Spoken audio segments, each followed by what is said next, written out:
going on. It's the balance test, been there for many years. It's the vitamin D test, and it's the diabetes test. And I guess you've all been to the doctor taking a blood sample, and you know that this is the way it's happening, you know, a big needle into your arm, multiple drops of blood into these tubes, 5, 10 mils, times 10, 5, 10, almost a bucket of blood, right? Well, you guys, when you use the Cincino test, you know, there is no big needles, it's just one drop of blood.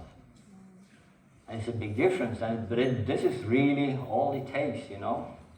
And this blood, when it comes out of your arm, it's red, right? But if you wait a couple of hours, this will happen.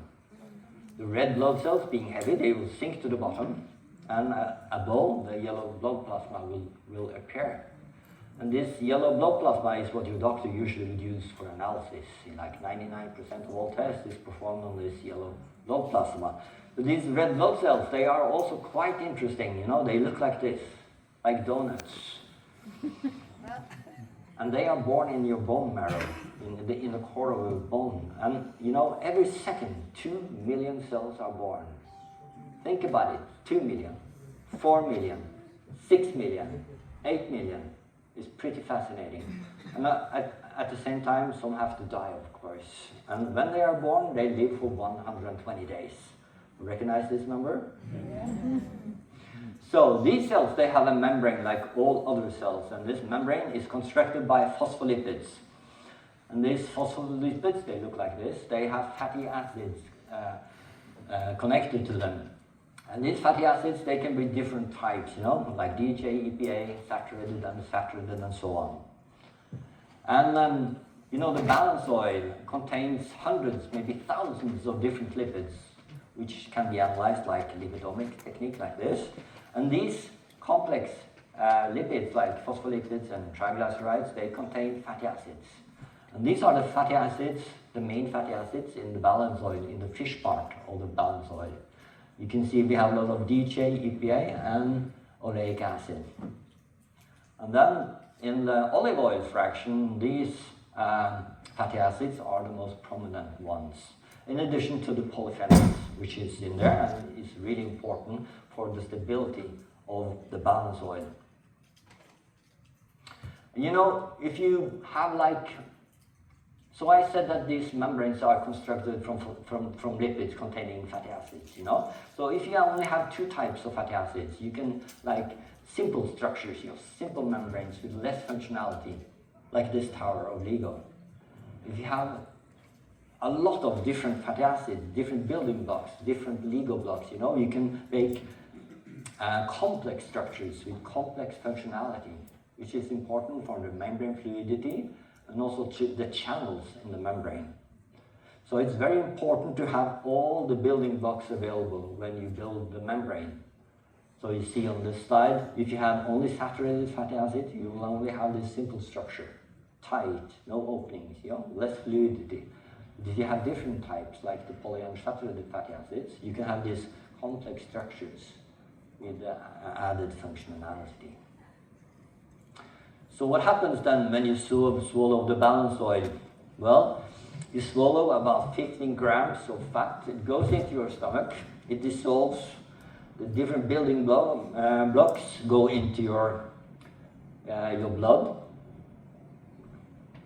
And your blood goes into your heart. And your heart will pump these building blocks throughout your body to the different organs, to your bones, to your brain, to your liver, and so on. And DHA, omega-3, is really important for the brain. Did you know that the human brain is about 1.4 kilos? It's a lot, you know, and 50% of this is fat, 700 grams of fat. And 30% of this fat is polyunsaturated fatty acids. And 90% of this is DHA.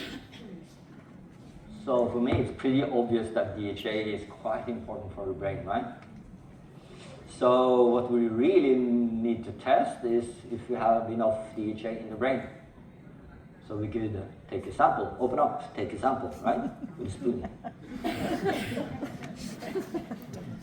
I guess we don't have any volunteers in the room for this. Then it's pretty handy that the same blood feeding the brain is also feeding the bones, right? And we know that every second 2 million cells are born in your bones. And the membrane in these cells are constructed from lipids that you have in your blood that very second, which is the result of what you've been eating, right? So if you didn't take any supplements or balanced oil, you have a lot of old cells with low omega-3 in the membrane.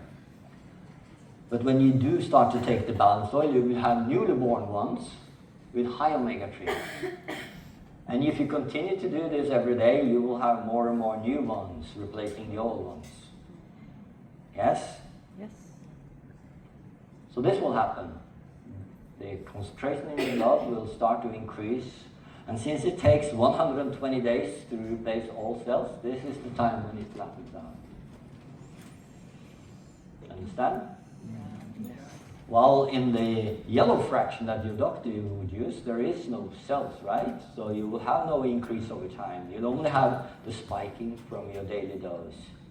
So it's about 6 hours from you take the oil to you reach maximum in your plasma fraction. So by using this sample type, you will learn nothing else than what you had for dinner yesterday, and you already know, right? But if you include these red blood cells, you will have a 120 days history of what you've been eating. So this is the key for the balance test. And this is the difference between the doctor sample, the doctor test, it will do the analysis, and the Encino test. Okay? So for the balance test, we do fatty acid analysis using chromatography. So we pick out 11 of the major fatty acids listed here, and the most important ones are the ones in red brackets. It's the omega-6, arachidonic acids, and it's the EPA and DHA. And this is the result from the analysis, is what we call the chromatogram. You see these blue peaks? They represent the different fatty acids. And a high peak means a high concentration, and a low peak means a low concentration.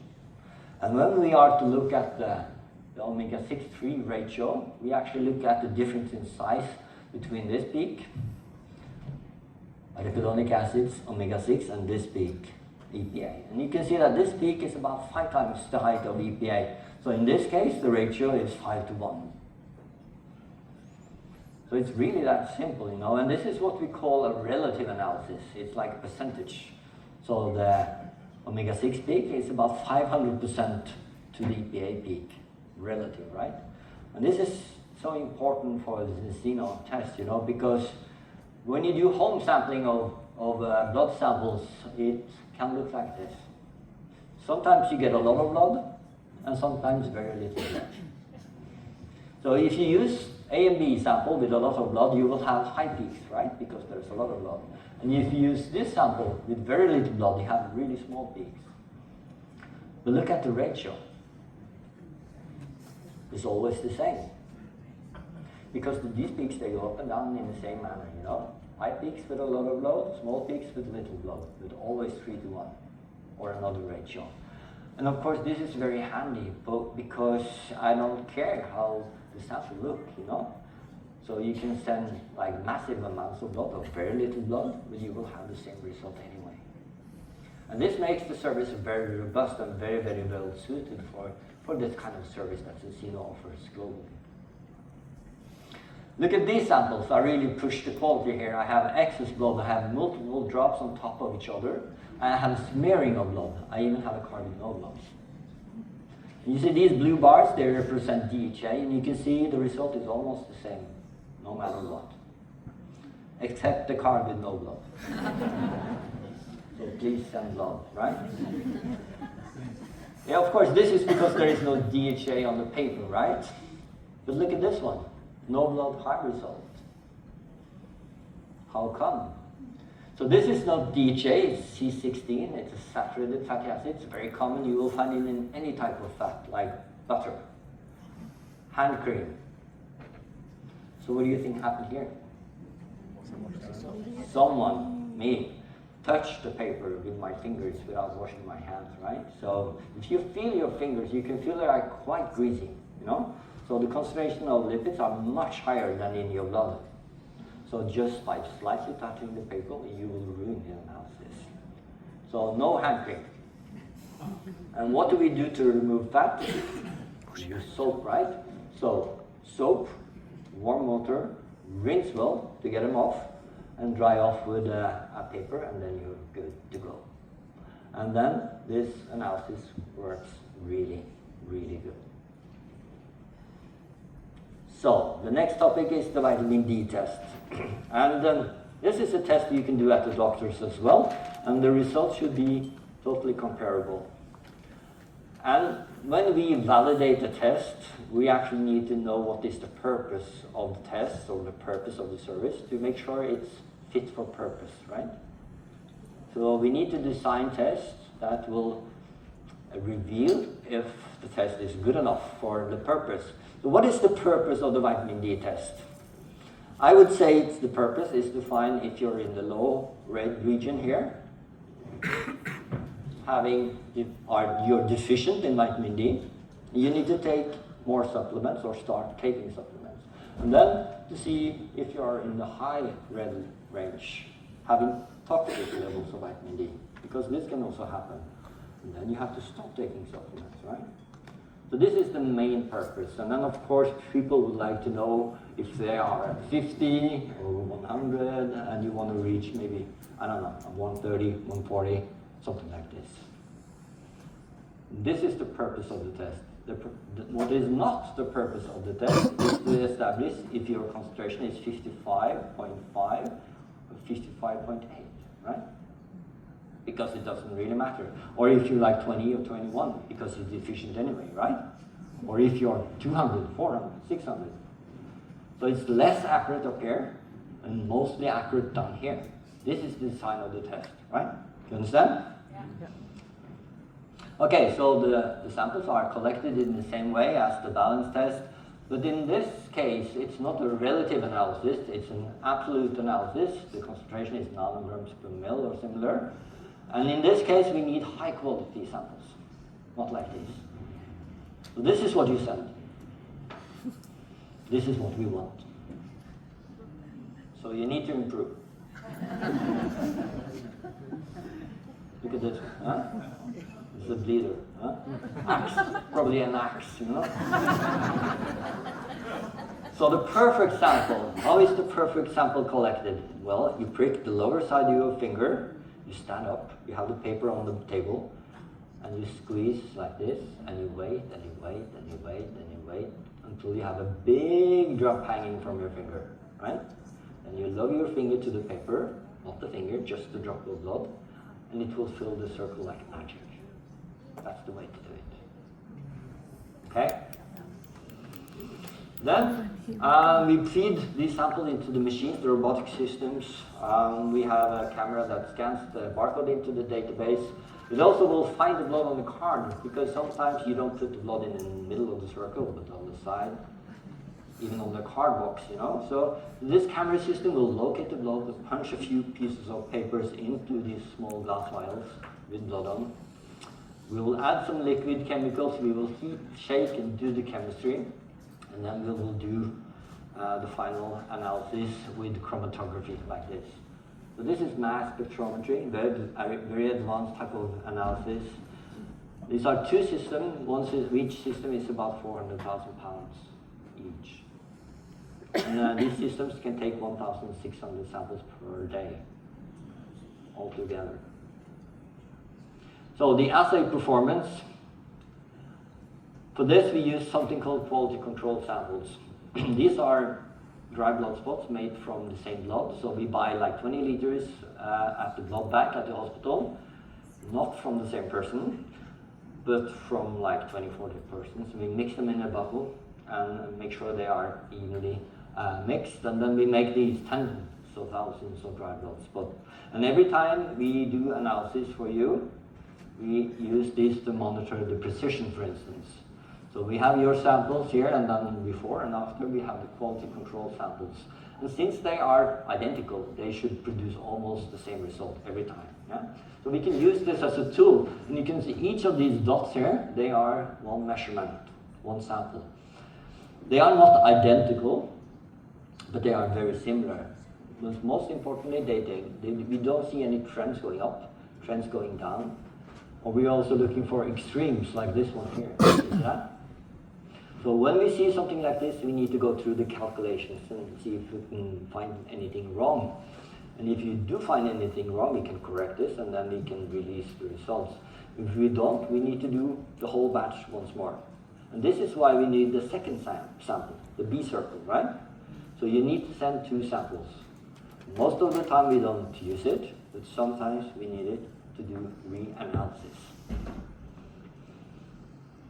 Then maybe most importantly, accuracy. How correct is the sample, the result? And we have kind of secured the correctness between the reference type of plasma sample that your doctor would use for this analysis and the dry blood spots. And you can see this correlation plot shows that there is great similarity. A result of 100 in plasma will also give 100 in DBS. We also participate in something called quality assurance programs, round robin test. This is actually a UK university that will, in London actually, that makes 1,000 identical samples like we do for the controlled samples. They send it to all the labs in the world, and there is more than 1,000 labs participating in this program. The labs use their methods, their people, their machines to produce a result. They send it back to the coordinator, and then they compile a report. And we get this report, and we can see if our result, how it's compared to all the others, and the average of all the others, and the true value that the coordinator has assigned to the sample. And if you are within the criteria, you get this diploma that you are fit for purpose, you know. And we've been a part of this program since 2015, and we have been compliant every time. Another important thing when you send samples through the mail is stability. And these are studies that we do on stability. You can see 3 people over 21 days at 25 degrees and 50 degrees Celsius. And you can see there is hardly no change over time in these 21 days. Okay, so this brings me into the final part of my speech, and this is about the diabetes test. So how many of you had COVID? Hands up. 50-60%, yeah? So this was a pandemic, right? It was spreading like a fire all over the world. But you know, there was another pandemic before the COVID pandemic, and this is the diabetes pandemic.